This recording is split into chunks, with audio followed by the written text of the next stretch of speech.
ಬೆಳ್ಳಂಬೆಳಗ್ಗೆ ಲೋಕಾಯುಕ್ತ ಅಧಿಕಾರಿಗಳು ಭರ್ಜರಿ ದಾಳಿ ನಡೆಸಿದ್ದಾರೆ. ಪಿಡಬ್ಲ್ಯೂಡಿ ಮುಖ್ಯ ಎಂಜಿನಿಯರ್ ಪುರುಷೋತ್ತಮ್ ದಾಸ್ ಅವರಿಗೆ ಸೇರಿದ ಸ್ಥಳಗಳಲ್ಲಿ ಒಟ್ಟು 11 ಕಡೆ ದಾಳಿ ನಡೆದಿದೆ. ಮೈಸೂರಿನಲ್ಲಿ 5 ಕಡೆ, ಬೆಂಗಳೂರಿನಲ್ಲಿ 6 ಕಡೆ ದಾಳಿ ನಡೆಸಿದ ಲೋಕಾಯುಕ್ತ ಅಧಿಕಾರಿಗಳ ತಂಡ ಪದ್ಮನಾಭನಗರದ ಐಷಾರಾಮಿ ಮನೆ ಸೇರಿದಂತೆ ಹಲವು ಆಸ್ತಿಗಳನ್ನು ಪರಿಶೀಲಿಸಿದೆ. 2 ವಾಹನಗಳಲ್ಲಿ ಬಂದಿರುವ ಲೋಕಾಯುಕ್ತ ಅಧಿಕಾರಿಗಳ ತಂಡದಲ್ಲಿ 10ಕ್ಕೂ ಹೆಚ್ಚು ಅಧಿಕಾರಿಗಳು ಭಾಗವಹಿಸಿದ್ದಾರೆ. ಇತ್ತೀಚೆಗೆ ನಿರ್ಮಾಣಗೊಂಡಿರುವ 3 ಅಂತಸ್ತಿನ ಪರ್ಜನ್ಯ ಎಂಬ ಹೆಸರಿನ ಮನೆ ಅದ್ದೂರಿ ಗೃಹ ಪ್ರವೇಶದ ಬಳಿಕ ಜನರ ಗಮನ ಸೆಳೆದಿತ್ತು.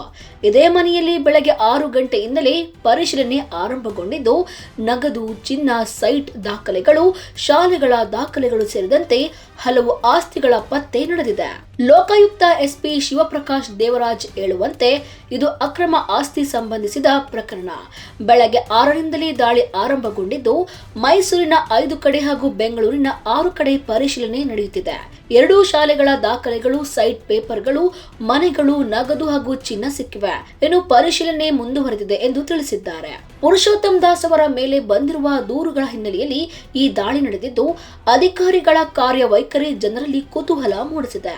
ಅಕ್ರಮ ಆಸ್ತಿ ಪ್ರಕರಣದಲ್ಲಿ ಪಿಡಬ್ಲ್ಯೂಡಿ ಮುಖ್ಯ ಎಂಜಿನಿಯರ್ ವಿರುದ್ಧ ನಡೆಯುತ್ತಿರುವ ಈ ತನಿಖೆ ರಾಜ್ಯದ ಆಡಳಿತ ವ್ಯವಸ್ಥೆಯ ಮೇಲೆ ಜನರ ಗಮನ ಸೆಳೆಯುತ್ತಿದೆ.